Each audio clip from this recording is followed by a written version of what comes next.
bài ca loài hoa giờ. Sao nghe giống như tôi nhiều trắc trở trong đời.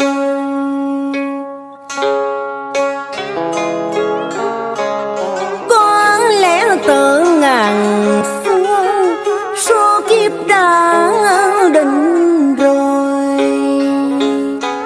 nên từ buổi ban sơ cánh cửa đời rộng mở, đã nghe mơ hồ dung dở chuyện tình riêng.